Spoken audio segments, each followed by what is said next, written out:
Pat O'Day, our resident historian standing by at the start-finish line, has given some thought to what Boeing means to this air show and maybe in a broader sense, Pat, what Boeing means to our whole area. Well, we look back on 60 years of unlimited hydroplane racing here on the lake and we wonder, what were the powers, what were the catalysts, the forces that took the crown of boat racing from Detroit and brought it to Seattle? In careful retrospection, two great forces came together. Our love of boating, but of course, the first great force was simply the Boeing company.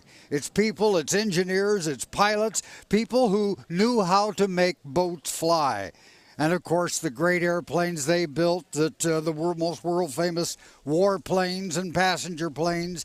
And it all started at the Red Barn out on the Duwamish River. The Red Barn on the Duwamish River where Bill Boeing Sr. Said goodbye to the timber industry and decided for some reason to take his knowledge of airplanes and successful years of great advantages from that firm continue to pass. Boeing being a champion of freedom with its B-17 Flying Fortress, which just celebrated its 75th birthday, and then the B-29 Superfort, leading to such jet-powered bombers as the B-47, and the still-flying bulwark of our long-range bombing fleet, the giant B-52. And in the meantime, the technology, Seattle technology, was being employed to change forever the face of commercial aviation. Because by 1951, Boeing had introduced to the world, or 53 rather, the Boeing 707. And that was soon followed by the 727, the 737, which became the single most popular passenger airliner ever built. They're still cranking out 35 a month 737s from the Renton plant. That great Seattle company and its inspired Seattle workforce then produced the first jumbo jet, that proud Seattle creation, the 747.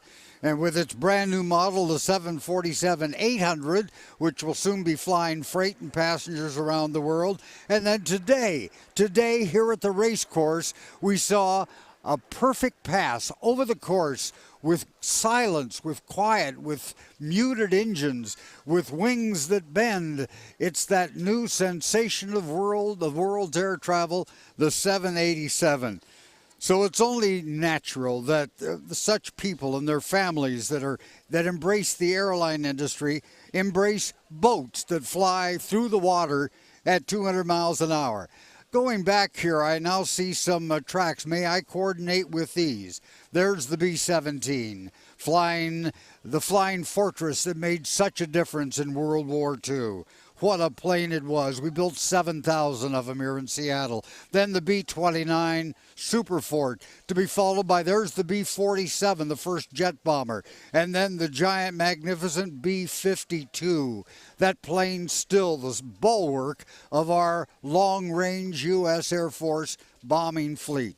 Just some of the great products that have come from Boeing. And then those passenger planes. There's the 707. Oh, what a breakthrough that was in air travel for the world. And the three-engine 727. And that was followed then, of course, as we mentioned, by the 737. And we're still turning out 35 a month, the most popular passenger plane ever built.